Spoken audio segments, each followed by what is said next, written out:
ঈদুল আজহা উপলক্ষে রেলযাত্রার সপ্তম দিনে কমলাপুরে ঢাকা রেল স্টেশনে যাত্রীদের উপচে পড়া ভিড় দেখা যাচ্ছে। ভিড় সামলাতে গিয়ে স্টেশনের সব নিরাপত্তা ব্যবস্থা ভেঙে পড়েছে। রেলওয়ে নিরাপত্তা কর্মী, railway police, Dhaka metropolitan police ও র্যাব সদস্যদের যথেষ্ট উপস্থিতি থাকলেও তারা উচ্ছৃঙ্খল যাত্রীদের সামাল দিতে হিমশিম খাচ্ছে।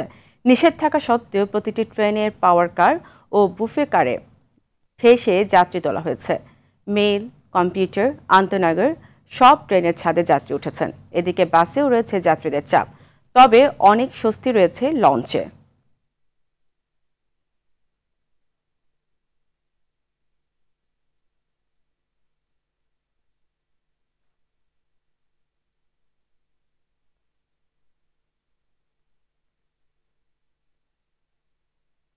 দর্শক, এই মুহূর্তে কমলাপুর রেল স্টেশনে রয়েছেন সহকর্মী নাজমুল হুদা, সরাসরি যুক্ত হচ্ছে তার সঙ্গে।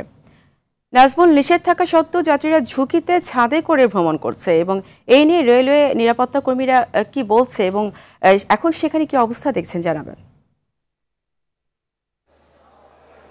ফারিয়া, আজকে ঈদ যাত্রার শেষ দিন, আগামীকাল ঈদুল আজহা এবং আজকে সর্বাধিক যাত্রী চাপ আমরা কমলাপুর রেল স্টেশনে দেখতে পাচ্ছি এবং এই যাত্রী চাপ সামাল দিতে হিমশিম খাচ্ছে রেলওয়ে কর্তৃপক্ষ এবং আইন শৃঙ্খলা রক্ষাকারী বাহিনী।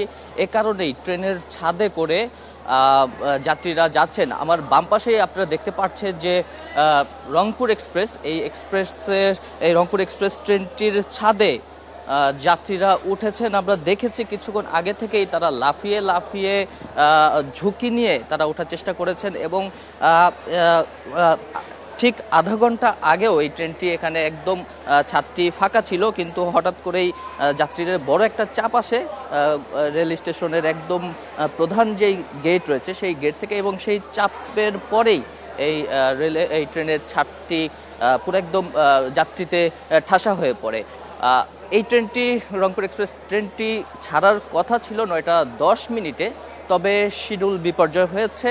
এখন ঠিক 9:45 বাজে, তারপর এই ট্রেনটি এখনও ছেড়ে যায়নি। আমরা কথা বলেছি ট্রেনের যারা চালক রয়েছেন তাদের সঙ্গে, তারা জানিয়েছেন যে এই ট্রেনটির ইঞ্জিন এখনও আসেনি, যে কারণে এই ট্রেনটি ছাড়া হচ্ছে না, এই কারণে শিডিউল বিপর্যয় হয়েছে। এছাড়া পর্যটক এক্সপ্রেস ট্রেন, সেটি 3 ঘন্টারও বেশি সময় শিডিউল বিপর্যয়ের মধ্যে পড়েছে। সেটি ছাড়ার কথা ছিল 6টার কিছুটা পরে, তবে এখনও সেই ট্রেনটি এখানে এসে পৌঁছায়নি, যদিও সম্ভাব্য ছাড়ার সময়সূচি দেওয়া হয়েছিল 10টা 20-এ। আমরা জানতে পেরেছি যে পর্যটক এক্সপ্রেস ট্রেনটি গতকালকে কক্সবাজার থেকে ঢাকায় আসার পথে একটি দুর্ঘটনার মধ্যে পড়ে এবং এতে মোটরসাইকেলের যাত্রী সহ 3 জন নিহত হয়।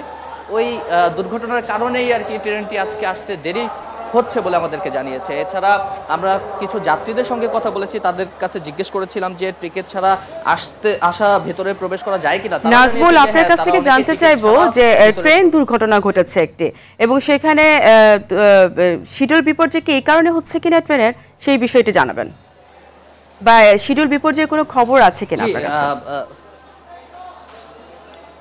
শিডিউল বিপর্যয় তো হচ্ছেই, প্রায় প্রত্যেকটি ট্রেন শিডিউল বিপর্যয়ের মধ্যে পড়ছে আধা ঘন্টা 1 ঘন্টা করে। তবে শুধু দুর্ঘটনার কারণে পর্যটক এক্সপ্রেস ট্রেনটি 3 ঘন্টারও বেশি সময় শিডিউল বিপর্যয় হয়েছে। এছাড়া অন্য ট্রেনগুলো আধা ঘন্টা 1 ঘন্টা করে শিডিউল বিপর্যয় হয়েছে, এবং আমার হাতের বাম পাশে রংপুর এক্সপ্রেস ট্রেনটিও প্রায় আধা ঘন্টার উপরে সময় এখন পর্যন্ত ট্রেনটি ছাড়তে পারেনি, এবং ইঞ্জিন এখনও এসে পৌঁছায়নি। এটি কখন ছাড়া যাবে সেটিও তারা আমাদেরকে এখনও নিশ্চিত করে বলতে পারেনি। এছাড়া যারা স্ট্যান্ডিং টিকিট নিয়ে ভিতরে ঢুকছেন, অনেকে ঢুকে ট্রেনের ছাদে করে যাচ্ছেন, এবং স্ট্যান্ডিং টিকিট ছাড়াও অনেকে প্ল্যাটফর্মের ভিতরে প্রবেশ করছেন। অসংখ্য ধন্যবাদ, আমাদের সঙ্গেই থাকুন। পরবর্তী সংবাদ আপনার কাছ থেকে ঈদ যাত্রার বিষয়ে আরো বিস্তারিত জানবো।